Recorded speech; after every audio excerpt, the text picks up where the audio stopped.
Dice 1 Samuel 17:1. Los filisteos juntaron su ejército para la guerra y se congregaron en Soco, que es de Judá, y acamparon entre Soco y Azeca, en Efres-Damín. Y también Saúl y los hombres de Israel se juntaron y acamparon en el valle de Ela, y se pusieron en orden de batalla contra los filisteos. Y los filisteos estaban sobre un monte a un lado, e Israel estaba sobre el otro monte al otro lado, y un valle entre ellos. Salió entonces del campamento de los filisteos un paladín, el cual se llamaba Goliat de Gat. Y tenía altura de 6 codos y 1 palmo, y traía un casco de bronce en su cabeza, llevaba una cota de malla, y era el peso de la cota 5.000 siclos de bronce. Sobre sus piernas traía grebas de bronce y jabalinas de bronce sobre sus hombros. El asta de su lanza era como un rodillo de telar, y tenía el hierro de su lanza 600 siclos de hierro. E iba el escudero delante de él, y se paró y dio voces a los escuadrones de Israel, diciéndoles: ¿para qué os habéis puesto en orden de batalla? ¿No soy yo el filisteo y vosotros los siervos de Saúl? Escoged de entre vosotros un hombre que venga contra mí. Y si él pudiere pelear conmigo y me venciere, nosotros seremos vuestros siervos. Y si yo pudiere más que él y lo venciere, vosotros seréis nuestros siervos y nos serviréis. Y añadió el filisteo: hoy he desafiado el campamento de Israel. Dadme un hombre que pelee conmigo. Oyendo Saúl y todo Israel estas palabras del filisteo, se turbaron y tuvieron gran miedo. A ver, los primeros versículos. Se enfrentan de un lado unos, de un lado el otro, el valle en el medio, hasta que los filisteos sacan lo que se diría un as bajo la manga, sacan el ancho de basto para ellos, diciendo: miren, nosotros tenemos a esto, nosotros tenemos a este, y en vez de ofrecerles pelear y que mueran un montón, hagamos un 1 contra 1. Se ve que eso era habitual en aquel entonces para que no hubiera tantos caídos de ninguno de los dos lados. El que perdía se iba con el otro como siervo y listo. Ahora, leímos un montón de cosas, de grebas, de jabalinas, Vamos más o menos para tener un orden de magnitud. Yo mido 1,88 más o menos, la última vez que me medí. Algunos van a saber medir mejor que yo, pero estos son casi 3 metros. O sea, la cabeza hasta acá. ¿No? ¿Más? ¿Menos? ¿Acá? No, o sea, más. Acá es 1,90. O sea, más o menos acá será 3 metros. Acá estaría la cabeza. ¿No? ¿Más? Bueno, o sea, era más alto que esto. O sea, imagínenselo, era un ropero enorme. Entonces, era bien grande. La armadura que llevaba pesaba 57 kilos. O sea, imagínense cargar a mí cargar a Charo ya me pesa y pesa 25, entonces imagínense todo el tiempo tener una armadura que es como llevar todo el tiempo 2 hijos encima, 2 hijos como Charo encima, todo el tiempo, todo el día.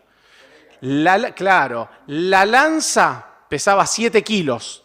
¿Viste cuando levantás varias gaseosas que tenés que llevar la bolsa, que pesa? Bueno, esa era la lanza. Entonces, eso era. Y cuando lo vieron, se llenaron todos de miedo. A la vista parecía invencible. Y no es menor esto de a la vista, después vamos a hablar un poco de eso, pero fíjense que en los distintos capítulos de Samuel viene hablando de lo que aparenta ser a la vista. Saúl a la vista parecía ser el mejor rey. David a la vista parecía ser demasiado muchachito. Saúl a la vista parecía ser imponente. Entonces, viene mostrando el libro de Samuel como a la vista podía ser una cosa, pero para Dios podía ser otra. Continuamos leyendo, le voy a pedir a alguien que me ayude a leer del 12 al 18. Y David era hijo de aquel hombre, efrateo de Belén de Judá, cuyo nombre era Isaí, el cual tenía 8 hijos. Y en el tiempo de Saúl, este hombre era viejo y de gran edad entre los hombres. Y los 3 hijos mayores de Isaí habían ido para seguir a Saúl a la guerra. Y los nombres de sus 3 hijos que habían ido a la guerra eran Eliab, primogénito, el segundo Aminadab y el tercero Sama. Y David era el menor. Siguieron pues los tres mayores a Saúl. Pero David había ido y vuelto, dejando a Saúl para apacentar las ovejas de su padre en Belén. Venía pues aquel filisteo por la mañana y por la tarde, y así lo hizo durante 40 días. Y dijo Isaí a David, su hijo: toma ahora para tus hermanos una efa de este grano tostado y estos 10 panes, y llévalo pronto al campamento a tus hermanos. Y estos 10 pesos de leche los llevarás al jefe de los 1000. Y mira si tus hermanos están buenos y toma prendas de ellos. Perfecto. Acá es como que el autor empieza a contar dos historias que sucedían en paralelo. Por un lado está el valle, Goliat desafiando durante 40 días, y por otro lado está David con el padre, que le dice, había un tema ahí, por si alguno no lo intuyó, se los confirmo, no había ni WhatsApp ni pedido ya. Entonces no podía preguntar cómo están, ni le podía mandar un pedido de comida. Entonces lo llama David y le dice, anda para allá, llévales algo de comida, fíjate si están bien y me das el informe. Ahora, ¿qué podemos sacar de esto? ¿Cuántos hijos tenía Isaí? 8. ¿Cuántos estaban en la guerra? 3. Esto no hace falta que lo sepan. Para ir a la guerra tenías que tener, de acuerdo a la ley judía, ahí en números, más de 20 años. O sea que lo primero que decimos es, David tenía menos de 20 años. Pero David todavía tenía varios hermanos arriba, así que estamos hablando de un David adolescente. Porque todavía quedaban otros 4 hermanos que tampoco habían ido a la guerra. Entonces, estamos hablando de un David que sería adolescente directamente.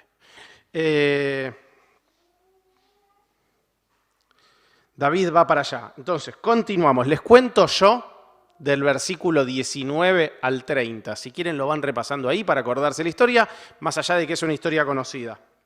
Lo primero es, David va. Y lo primero que le pasa, lo voy a contar en distinto orden de como aparece ahí escrito, se encuentra con su hermano mayor. Y cuando se encuentra con su hermano le dice, ¿qué haces acá? ¿Cómo no estás vos cuidando esas pocas ovejas que tenés vos? Vos viniste acá de chusma, viniste a ver cómo anda la guerra. ¿Sabés qué? Desaparecés. Vos no tenés nada que hacer acá y lo desprecia. David no se prende en esa, le pregunta por qué me acusabas, algo.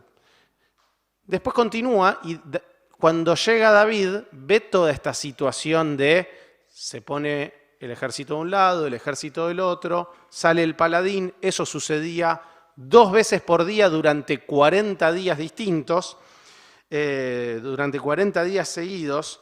Y David ve esa situación y pregunta, y acá sí los invito a leer, versículo 25 y 26. Y cada uno de los de Israel decía, ¿no habéis visto aquel hombre que ha salido? Él se adelanta para provocar a Israel. Al que venciere, el rey le enriquecerá con grandes riquezas y le dará su hija y eximirá del tributo a la casa de su padre en Israel. Entonces habló David a los que estaban junto a él diciendo, ¿qué harán al hombre que venciere a este filisteo y quitare el oprobio de Israel? Porque ¿quién es este filisteo incircunciso para que provoque a los escuadrones del Dios viviente? 2 cuestiones. Una, a medida que no aparecía quien peleara, Saúl iba como ofreciendo más cosas. Lo que estaba ofreciendo Saúl a quien peleara era realmente muy importante. Muchas riquezas. Ser su yerno, o sea, empezar a pertenecer a la realeza y no pagar de impuestos a toda la familia. O sea, le estaba diciendo, che, al que se anime le doy todo esto. Y aún así no aparecía absolutamente nadie. Llega David, escucha eso, escucha no esa conversación, sino que escucha a Goliat haciendo el desafío, a ver quién se anima, y lo primero que pregunta es, ¿cómo se va a atrever a hacer esto? ¿Quién es este filisteo incircunciso que se anima a esto? Ahora, fíjense que en la primer mirada de David ya lo mira con la perspectiva correcta. No pregunta quién es este que está desafiando al escuadrón de Saúl. Lo mira con ojos espirituales, está desafiando a Dios. Esto no es, antes olvidé decir algo, ¿de dónde era Goliat? ¿Se acuerdan? De Gat. Gat era la ciudad que aparece en 1 Samuel 5. 1 Samuel 5, cuando se roban el arca, se lo llevan a Gat y había un dios que era dios Gadón, entonces que se caía y que estaba todos los días postrado adelante del arca de Jehová. Entonces él era de ahí. Entonces lo que David interpreta es, che, esto no es Saúl contra el rey de los filisteos. Esto no es Goliat contra el que se anime. Esto es Jehová contra el Dios de los filisteos. Él no nos está desafiando a nosotros, Él está desafiando a Dios. ¿Quién es este incircunciso? ¿Quién es este que no es judío, que se atreve a desafiar, no a Saúl, a Dios? ¿Quién es este que se atreve a desafiar a Jehová? Entonces, ese es el planteo y esa es la perspectiva correcta que David le da. Ahora, fíjense, ya iban 40 días, el pueblo era un montón de gente, no sabemos cuántos eran, pero eran un montón. En los 40 días a nadie se le había ocurrido mirarlo desde esa perspectiva. A nadie se le había ocurrido decir, pará, ¿y si le preguntamos a Jehová? ¿Y si traemos al sacerdote? ¿Y si lo pensamos desde otra perspectiva que no sea la humana, de ir y pelear y ver cómo nos sale? ¿Y si en vez de mirar al gigante vemos, nada, a Dios, por ejemplo? Leemos, a ver si alguno me ayuda, del versículo 31 al 41.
Hasta ahí nomás, hasta ahí más. Y se fue hasta el 40. Gracias, dije mal antes yo. A mí lo que no nos asombra o no me asombra que cuando David se para delante de Saúl y le dice, yo voy a pelear, que Saúl lo mire como todo el pueblo desde un punto de vista humano. Saúl también le dice desde un punto de vista humano, no, vos sos muy muchacho, él es hombre de guerra de toda la vida, vos ni siquiera estás acá dentro de los soldados, o sea, sos un adolescente cualquiera, ¿cómo vas a ir vos? Ahora, lo que sí me sorprende, y para bien, es la convicción que todo el tiempo tuvo David. David todo el tiempo estuvo convencido de que esta pelea era espiritual y de que él la iba a ganar porque la iba a ganar Jehová. Entonces, todo el tiempo tuvo esa convicción. Y cuando uno lo ve hablando con el rey con esa convicción, siendo un adolescente, yo lo que pensaba es, David aparece en Hebreos 11, Aparece mencionado como ese uno más dentro de un grupito. ¿Qué podríamos decir de Gedeón, David y no sé qué? Y aparece el nombre solo. Pero el pararse siendo un adolescente adelante de un gigante, con la convicción con lo que está haciendo, tenés que estar muy convencido porque si no sabes que te va a matar. Te comen 2 pancitos. Entonces, la convicción con lo que lo hacía era increíble. ¿Vieron cuando ahí en Hebreos 11 dice de Moisés que Moisés actuaba como viendo al invisible? Bueno, yo el otro día estaba leyendo y leí algo que era interesante y es, mientras todos veían al gigante, David veía a Jehová mucho más gigante. Es como que él lo podía ver. La convicción que tenía era la propia de, ustedes ven todos a este gigante de 3 metros y yo estoy viendo un Dios de 1000 metros. Y con esa convicción él actuaba. Él encaraba a Saúl y le decía, voy yo, peleo yo.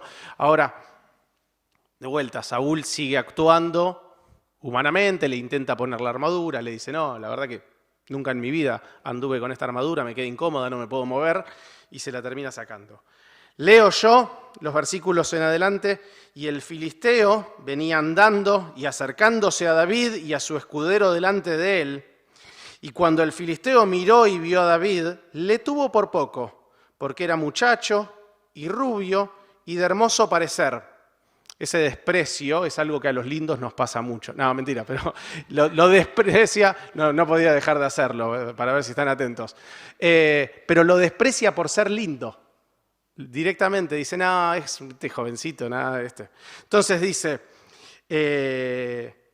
43, y dijo el filisteo a David, ¿soy yo perro para que vengas a mí con palos? Y maldijo a David por sus dioses, lo cual confirma que David tenía razón, no estaba desafiando a alguien del pueblo, estaba desafiando a Dios. Entonces lo maldijo por sus dioses. Y dijo luego el filisteo a David, ven a mí y daré tu carne a las aves del cielo y las bestias del campo. Entonces dijo David al filisteo, tú vienes a mí con espada y lanza y jabalina, mas yo vengo a ti en el nombre de Jehová de los ejércitos, el Dios de los escuadrones de Israel, a quien tú has provocado. Jehová te entregará hoy en mi mano, y yo te venceré, y cortaré la cabeza, y daré hoy los cuerpos a los filisteos y a las aves del cielo, y a las bestias de la tierra, y toda la tierra sabrá que hay Dios en Israel, y sabrá toda la congregación que Jehová no salva con espada y con lanza, porque de Jehová es la batalla, y él los entregará en nuestras manos. Y aconteció que cuando el filisteo se levantó y echó a andar para ir al encuentro a David, David se dio prisa y corrió a la línea de batalla contra el filisteo, y metiendo David su mano en la bolsa, tomó de allí una piedra y la tiró con una honda e hirió al filisteo en la frente, y la piedra quedó clavada en la frente y cayó su rostro en tierra. Así venció David al filisteo con honda y piedra, e hirió al filisteo y lo mató sin tener David espada en su mano. Entonces corrió David y se puso sobre el filisteo, y tomando la espada de él y sacándola de su vaina, lo acabó de matar y le cortó la cabeza, y cuando los filisteos vieron a su paladín muerto, huyeron. ¿Qué podemos decir de acá? Más allá de que de vuelta lo desprecia porque era jovencito, porque era flaquito, porque no venía con armadura, porque venía con palos. Y David en todo momento se confirma que tuvo razón, que la pelea era espiritual, que la pelea era entre Jehová y Dagón. No era entre David y Goliat, no era entre Saúl y el rey de los filisteos, que no sé el nombre. No era entre ellos, no era entre humanos, era una pelea totalmente espiritual. Ahora, fíjense la convicción, lo que decíamos antes, que tenía David. ¿Sabes qué? Jehová te va a entregar en mi mano. No te voy a vencer yo, te va a vencer Jehová. ¿Y sabes por qué? Porque lo provocaste. Y como lo provocaste, ahora vas a tener tu merecido. Y los filisteos, lejos de entregarse, como habían dicho durante 40 días, 2 veces por día, el que pierde se entrega, nada. Perdieron y salieron corriendo. No lo vamos a leer, pero termina la historia de que salieron corriendo y los israelitas los persiguieron y mataron un montón. Y termina ahí el capítulo con una imagen un tanto llamativa. Saúl pregunta, ¿quién es este chico? No sabían bien de qué familia era, y viene David, y por qué digo, es una imagen tanto inverosímil, con la cabeza de Goliat en la mano y le dice, yo soy el hijo de Isaí, porque no la soltaba, la tenía ahí como trofeo. ¿Qué enseñanza podemos sacar de estos versículos? Y les planteo, a ver qué hora es, tenemos unos minutos, les planteo un desafío. A mí me gusta, a veces me sale y a veces no. Me gusta como hace Damián, que pone todas con las mismas letras. Y me senté en casa hace un rato y dije, lo voy a lograr. Hice 3 de 4. Entonces, ¿qué hice? Los millennials, como soy yo, le preguntamos a la inteligencia artificial y le pedimos que nos ayude. ¿Vos harías eso, Agustín, también? Entonces, le decís, ¿me ayudás? Entonces le dije las 4 palabras que yo ya tenía y le dije, quiero que me hagas que todas empiecen con la misma letra. Entonces vamos a hacer un desafío de que todos nosotros vamos a elegir mejores palabras que las que eligió. Entonces yo les digo el concepto y ustedes me ayudan a encontrar la palabra que lo cierre. ¿Les parece? La primera tiene que ver con confianza. La confianza que tenía David. Lo venimos viendo a lo largo. Él siempre estuvo convencido de que Dios iba a ganar, de que él iba a ganar. Lo que decíamos recién de ahí de Hebreos 11, de él veía un Dios todavía mucho más grande. El pueblo eran un montón. Durante 40 días a nadie se le ocurrió, che, pensemos esto desde un punto de vista espiritual. O, che, oremos a Dios. Él todo el tiempo tuvo esa confianza de que Dios lo iba a acompañar. No se preocupó por la apariencia que podía tener el gigante, porque él conocía la apariencia que tenía su Dios. Y con eso él tuvo confianza. Así que yo les invito, ahora les digo, pues las que yo tengo son con C, así que está bien, confianza está bien. Pues ya veo, Eli ya tiene cara de que está pensando palabras. No, pero confianza está bien, no hace falta. Ya confianza empieza con C, no hace falta que me digan. Pero me gusta porque están prestando atención. Certidumbre, certeza, confianza, está perfecto.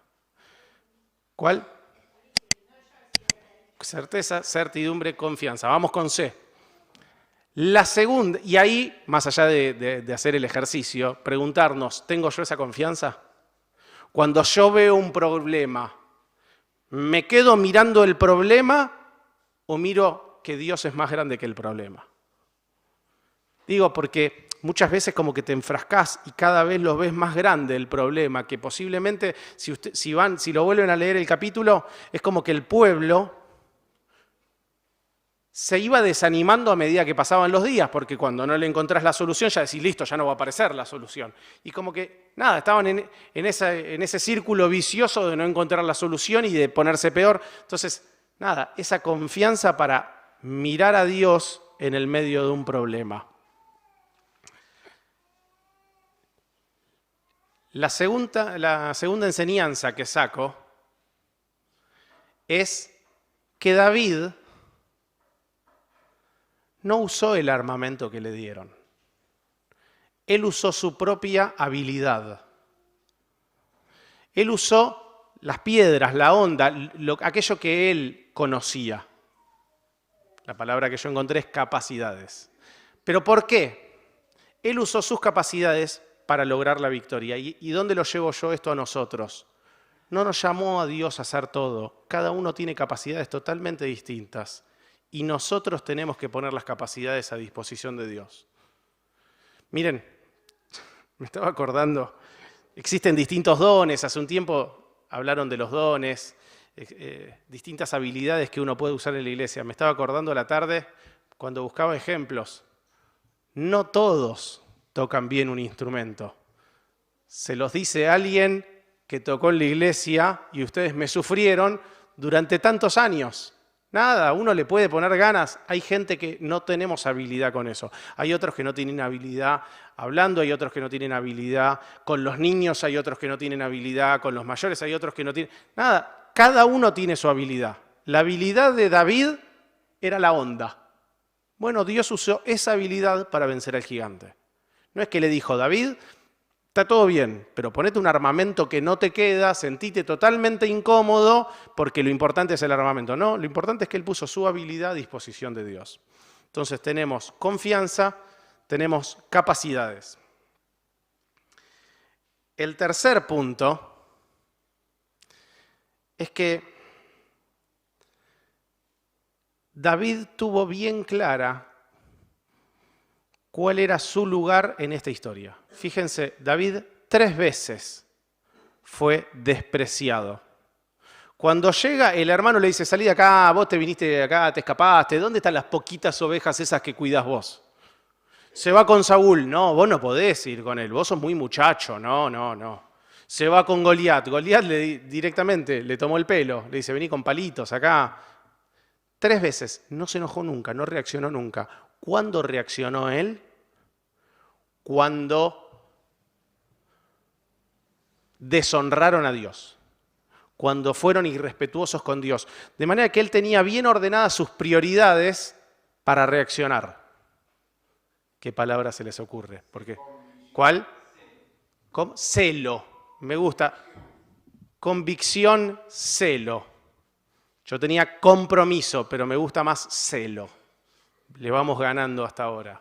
Entonces, tenía ese celo, esa devoción por, ¿sabes qué? A mí me podés tomar el pelo, sos chiquito, sos flaquito, te dejaste de cuidar, sí, pero a Dios no. Y acá les pregunto yo a ustedes, ¿reacciono yo de la misma manera?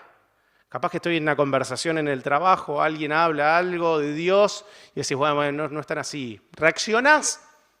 Pero de manera medida. Ahora, si critican tu manera profesional de hacer algo, no. Ahí sí te defendés fuerte. Pará, me están criticando a mí. Están criticando mi trabajo, criticando mi entregable, mi presentación, lo que fuere. Entonces ahí reaccionamos. Bueno, David no reaccionó cuando lo menospreciaban a él. Reaccionó cuando lo menospreciaron a Dios, cuando fueron irrespetuosos con Dios. Tuvo celo. Me anotaba acá, cuando oraba Cosme, él decía, a veces estamos cohibidos, ¿no? Cosme decía, a veces en las cosas de Dios estamos cohibidos, como que no hablamos. Bueno, nosotros a veces nos falta ese celo para reaccionar en el momento indicado, de la manera indicada, y también esa humildad para no reaccionar cuando simplemente me están criticando a mí, eso dejarlo pasar. Y el último, gana la victoria, pero David siempre supo que la victoria no era suya. Siempre estuvo con la humildad de saber que esa victoria no era suya, que esa victoria le pertenecía a Dios. ¿Se les ocurre alguna con letra C? Humildad, esa fue la que me costó. Nos ganó la inteligencia artificial que me propuso centralidad. Graciela superó a la inteligencia. Me había dado cortesía, pero no me gustaba, porque dije, no, cortés, humildad, cortés, pero no es cortesía con Dios, porque aparte es de Él, no estamos siendo corteses. Centralidad. Estuvo centrado en todo momento en saber qué lugar ocupaba Él y qué lugar ocupaba Dios. Entonces, quiera Dios que nosotros podamos tener la confianza que tuvo David para enfrentar los problemas y para ver a Dios más grande que los problemas. Quiera Dios que podamos usar nuestras capacidades y las podamos poner a disposición de Él. Cada uno las suyas. No intentar copiar las capacidades del de al lado, ni del de enfrente, ni nada. Estas son mis capacidades y las pongo a disposición de Dios. Que podamos tener el celo que tenía David. El celo de, no importa si me critican a mí, pero Dios es Dios. Y no hay que tomarle el pelo a Dios. Y no hay que faltarle el respeto a Dios. Y no hay que ser irreverente con Dios. Si querés ser irrespetuoso conmigo, faltame el respeto a mí, cargame a mí, haz lo que quieras, pero tener ese celo por el nombre de Dios. Fíjense que en muchas veces David habla de el nombre de Jehová. Tener ese celo por el nombre de Jehová. Y cuando algo sale bien, tener la centralidad de saber que la victoria no es nuestra, la victoria le pertenece a Él. Amén.